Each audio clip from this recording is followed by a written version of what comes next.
اتفاق کی لڑائی میں بے بس رہی، جب تک مسلمان سیسا پلائی میں تھی اور بڑا رہا، اس وقت تک انہیں کوئی آگے نہیں بٹھا سکتا تھا، اس وقت تک ان پر کوئی اپنے ہاتھ میں ظاہر نہیں کر سکتا تھا اور وہ ساری دنیا پر چھائے رہے۔ لیکن جب سے انہوں نے ایک دوسرے کو گرانے، ایک دوسرے کی ٹانگ کھینچنے، ایک دوسرے کو زیر کرنے کا عمل شروع کیا۔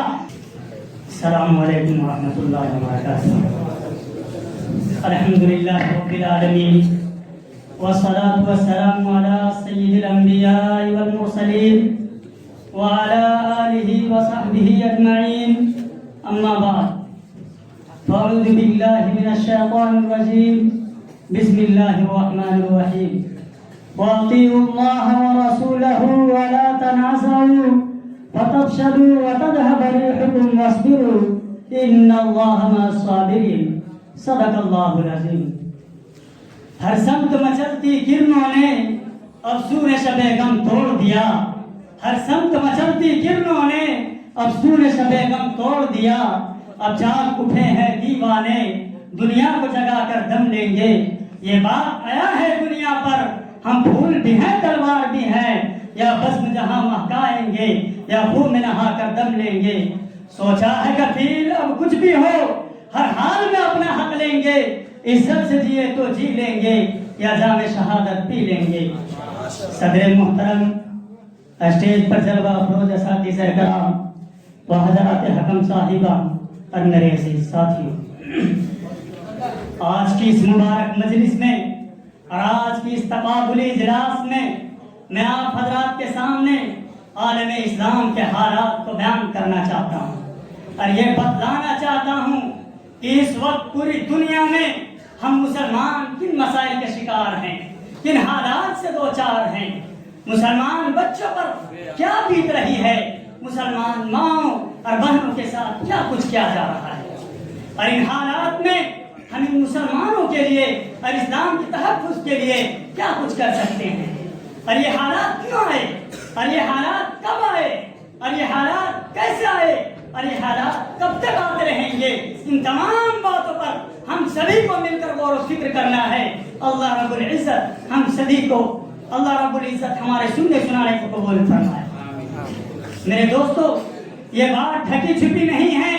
بلکہ یہ بات روزے روشن کی طرح آیا ہے کہ اس وقت مجموعی طور پر مسلمانوں کی ہوا اکھڑ چکی ہے، نہ کہیں ان کی عزت و عظمت ہے اور نہ کہیں ان کا رعب و دبدبہ ہے۔ دنیا کا کوئی بھی فرد، دنیا کی کوئی بھی قوم، دنیا کا کوئی بھی گروہ، دنیا کی کوئی بھی حکومت و سلطنت ان سے نہیں ڈرتی ہے اور وہ ہر کسی سے ڈرتے ہیں۔ آج عالمی سطح پر ان کا مذاق اڑایا جا رہا ہے، ان کو ایک ضعیف اور کمزور امت تصور کیا جا رہا ہے۔ آج دنیا کے ہر خطے میں انہیں ذلیل و رسوا کیا جا رہا ہے، دین اسلام کی دھجیاں اڑائی جا رہی ہے، اور حد تو یہ ہے کہ مسلمانوں کے محبوب، رہبر و رہنما اور کائنات کے سردار جناب محمد رسول اللہ صلی اللہ علیہ وسلم کے ساتھ تمسخر کیا جا رہا ہے، ان کا مذاق اڑایا جا رہا ہے۔ اور یہی نہیں میرے دوستو، بلکہ قرآن کریم جیسی مقدس کتاب کو جلایا جا رہا ہے اور اعلان اس کی برمتی کی جا رہی ہے، اور اسلام کے جانشین صحابہ کرام رضوان اللہ تعالی علیہم اجمعین کے خلاف کتابیں لکھی جا رہی ہے،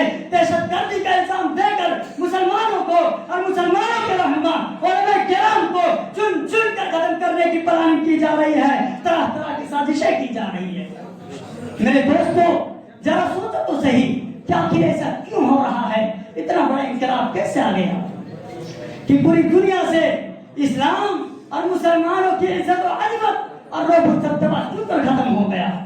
کل تک وہ مسلمان جن سے کیسر و کسریٰ جیسی سپر پاور طاقتیں لڑتی تھی، کل تک وہ مسلمان جو رہتے صرف 313 تھے مگر انہوں نے 1000 مسلمان تجربہ کار کافروں کو شکست دی تھی، کل تک وہ مسلمان جو 3000 تھے مگر انہوں نے 2 لاکھ کے لشکر کو شکست دی تھی، کل تک وہ مسلمان جو آگ کے سمندر میں کود جایا کرتے تھے اور خون کے سمندر کو ڈوبتے جایا کرتے تھے۔ مسلمانوں، کیا ہوا کہ آج اس قوم سے دنیا کی سب سے بدترین قوم، دنیا کی سب سے عظیم و کریم قوم، آج اس قوم سے اسرائیل جیسی معلوم ترین قوم بھی نہیں کرتی۔